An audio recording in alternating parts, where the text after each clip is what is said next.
Hindi horror psychological कहानी। कहानी का नाम आईने के उस पार।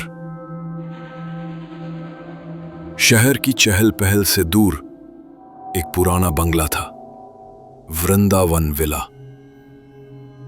यह बंगला वर्षों से वीरान पड़ा था। लोग कहते थे कि यहां एक अजीब सा आईना है जो आत्मा को निगल लेता है। गांव वाले वहां जाने से कतराते थे, लेकिन वही बंगला एक दिन डॉक्टर रीवा मेहरा ने खरीदा। रीवा एक मशहूर क्लिनिकल साइकोलॉजिस्ट थी। मानसिक बीमारियों पर शोध करना उसका जुनून था। उसे डर नहीं लगता था, बल्कि डर को समझना उसका पेशा था। उसे पुराने और रहस्यमय स्थानों में दिलचस्पी थी।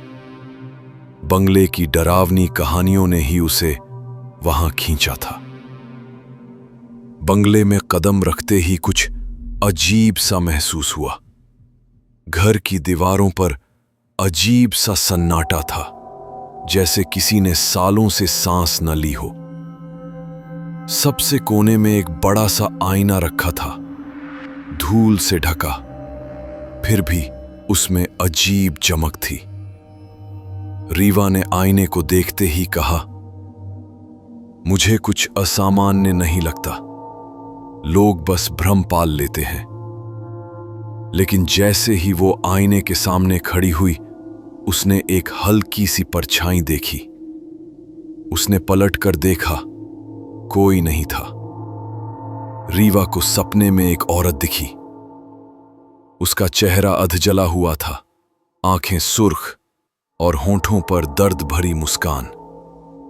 वो आईने के अंदर खड़ी थी और बस एक ही बात कह रही थी, तू मेरी जगह क्यों आई? सुबह होते ही रीवा ने अपने आप को खरोंचों से भरा पाया। उसके नाखूनों के नीचे चमड़ी थी, जैसे उसने खुद को ही घायल किया हो। उसने गांव के पुराने बुजुर्ग से बात की। उन्होंने बताया कि इस बंगले में कभी रूहिमा नाम की औरत रहा करती थी। मानसिक रूप से अस्थिर थी, दिन रात खुद को आईने में देखती रहती। एक दिन उसने खुद को आईने के सामने जलाकर मार डाला। मरते समय वो चिल्लाई थी, मैं अब इस पार नहीं रहूंगी, मैं आईने के उस पार रहूंगी। रीवा का व्यवहार बदलने लगा। वो खुद से बातें करने लगी। दिन में आईने से दूर रहती, पर रात को घंटों उसमें देखती। उसकी नींद कम होने लगी। एक दिन उसने अपने रिकॉर्डिंग डिवाइस में खुद की आवाज सुनी, मैं रीवा नहीं हूं, अब मैं रूहिमा हूं। वो हंसती रही, एक अजीब डरावनी हंसी। उस रात तेज तूफान था। बंगले की बत्तियां झपकने लगी। रीवा ने आईने के सामने खुद को खड़ा पाया, लेकिन उसका प्रतिबिंब उसकी हरकतों की नकल नहीं कर रहा था। वो प्रतिबिंब मुस्कुरा रहा था और उसने कहा, अब तू उस पार जा, मेरी जगह ले। आईना अचानक चिल्लाया, कांच टूटने की आवाज आई और अगली सुबह रीवा गायब थी। लोग कहते हैं कि आईने में अब दो औरतें दिखाई देती हैं, एक रूहिमा और एक रीवा। दोनों मुस्कुराती हैं, दोनों तुम्हें बुलाती हैं, और अगर तुम ज्यादा देर तक देखो तो शायद तुम्हारा भी प्रतिबिंब तुमसे अलग हो जाए। क्या तुम आईने में खुद को देखना चाहोगे, या डरते हो कि कोई और तुम्हारी जगह लेने को तैयार बैठा है? 6 महीने बाद बंगला अब फिर से वीरान था। रीवा की गुमशुदगी एक रहस्य बन चुकी थी। पुलिस केस ठंडे बस्ते में चला गया था। गांव वालों ने उस बंगले के चारों ओर नींबू, हनुमान चालीसा और राख की लकीरें खींच दी थी, मानो कुछ रुक जाए। लेकिन वो रुकता नहीं था। नई किराएदार आर्या सेन आर्या एक युवा पत्रकार थी। वो रीवा के गायब होने की कहानी पर एक एक्सक्लूसिव रिपोर्ट बनाना चाहती थी। उसे ऐसी कहानियों से टीआरपी मिलती थी। जब उसने बंगले के बारे में सुना तो वो तुरंत वहां पहुंची, कैमरा, रिकॉर्डर, ट्राइपॉड और आत्मविश्वास लेकर। वो हंसी, भूत वूत नहीं होते, बस इंसानी दिमाग का भ्रम होता है। बंगले में घुसते ही एक ठंडी हवा का झोंका आया। दीवारों पर रीवा की पुरानी नोटबुक्स, केस फाइल्स और एक टूटा हुआ आईना पड़ा था। आर्या को रोमांच महसूस हो रहा था। पहली रात। आईना अब वैसा नहीं था। ये छोटा हो गया था, जैसे उसमें से कुछ हिस्सा गायब हो गया हो, लेकिन उसकी सतह फिर भी चमक रही थी।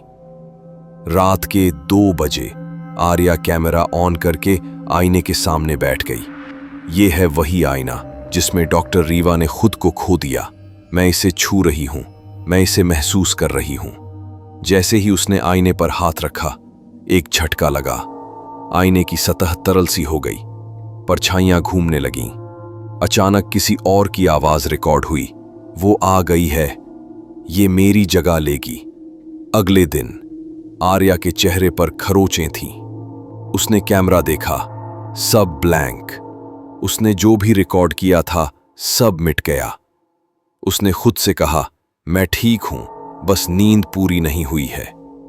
लेकिन आईने ने फिर उसे पुकारा। दूसरी रात। आईने में अब रीवा की परछाई दिखाई देती थी। वो मुस्कुरा रही थी। उसने धीरे से कहा, मैं अकेली हूं, मुझे कोई चाहिए सौर, तुम आओ ना। आर्या चीखते हुए पीछे हटी, दरवाजा खोलकर बाहर भागने लगी, लेकिन हर रास्ता बंगले के उसी कमरे की ओर ले जाता था जहां आईना था। वो फंस चुकी थी। तीसरी रात। आर्या ने आईने की पुरानी फाइल्स पढ़नी शुरू की। रीवा ने लिखा था, आईना तुम्हारा अक्स नहीं दिखाता, वो तुम्हारी आत्मा को टुकड़ों में तोड़ता है जब तक तुम खुद से डरने ना लगो। उस रात आईना पूरी तरह बदल गया। उसकी सतह पर रीवा, रूहिमा और अब आर्या की शक्ल दिखने लगी। तीनों मुस्कुरा रही थीं। आईने के भीतर से आवाज आई, अब तुम हमारी तरह हो गई हो, अब तुम बाहर नहीं जा सकती, तुम्हारा शरीर यहीं रहेगा पर आत्मा इस और। आर्या ने देखा, उसका प्रतिबिंब अब उसकी हरकतें नहीं दोहरा रहा था। वो मुस्कुरा रहा था, वो कैमरा ऑन कर रहा था और धीरे से कह रहा था, हेलो दोस्तों, मैं आर्या हूं। आज मैं आपको दिखाऊंगी इस बंगले के अंदर क्या रहस्य छिपे हैं। अगली सुबह एक नया वीडियो वायरल हुआ, inside haunted Vrindavan villa, exclusive footage by Arya Sen. लाखों व्यूज मिले, लोग तारीफ करने लगे, पर कोई नहीं जानता था वो आर्या नहीं थी। अब सवाल यह है, क्या तुम उस वीडियो को देखोगे या डरते हो कि स्क्रीन में कोई तुम्हारी आंखों से आंखें मिला रहा है? क्योंकि कहते हैं, कुछ आईने सिर्फ देखने के लिए नहीं होते, कुछ आत्मा चुराने के लिए होते हैं। कहानी का नाम, आईने के उस पार, भाग 3। वायरल वीडियो वायरल हो चुका था। हर जगह आर्या सेन का चेहरा था। उसकी आंखों में एक अजीब सी चमक थी, जैसे वो कैमरे के पार कुछ देख रही हो। इस वीडियो को देखने वाले हजारों लोगों में से एक था नवीन, एक उत्साही यूट्यूबर जो हॉन्टेड इंडिया चैनल चलाता था। उसने सोच लिया, अब मैं वहां जाऊंगा और लाइव एक्सपोज करूंगा इस ड्रामे को। बंगले की आखिरी दस्तक। नवीन अपने 2 दोस्तों के साथ वृंदावन विला पहुंचा। मोबाइल लाइव था, उनके पास नाइट विजन कैमरा, माइक और ओक्यूलस रिकॉर्डर भी था। जैसे ही वे बंगले में घुसे, दरवाजा खुद ब खुद बंद हो गया, कमरा ठंडा हो गया और सामने वही आईना रखा था। नवीन हंसते हुए बोला, चलो इसका भूत बाहर निकालते हैं। उसने कैमरा आईने की ओर किया, लेकिन स्क्रीन ब्लैक हो गई। फिर कैमरे पर आर्या की आवाज गूंजी, अब और किसी को नहीं छोड़ेंगे। आईना अब भूखा था। आईने की सतह पर 3 चेहरे थे, रूहिमा, रीवा और आर्या। अब चौथा चेहरा उभरने लगा, नवीन का। वो चीखा, मुझे बाहर जाने दो, ये मजाक नहीं है। उसके दोस्त भागने लगे, लेकिन एक एक कर सब गायब होते गए। बस कैमरा रिकॉर्ड करता रहा और आखिर में आईने में सिर्फ एक आवाज गूंजी, अब हम 4 हैं। अगली सुबह यूट्यूब पर एक और वीडियो अपलोड हुआ, inside Vrindavan villa, haunted truth exposed by Naveen Verma. लाखों लोगों ने देखा। लोग बोले, वाह बढ़िया एक्टिंग। पर जो नहीं जानते थे, वो नवीन अब असली नहीं था। अंतिम पंक्ति, अगर तुम अगली बार किसी स्क्रीन में खुद को देखो तो जरा गौर से देखना, क्या वो तुम ही हो या कोई और जो तुम्हारी जगह लेना चाहता है। आईना अब भी वही है और अब भी भूखा है।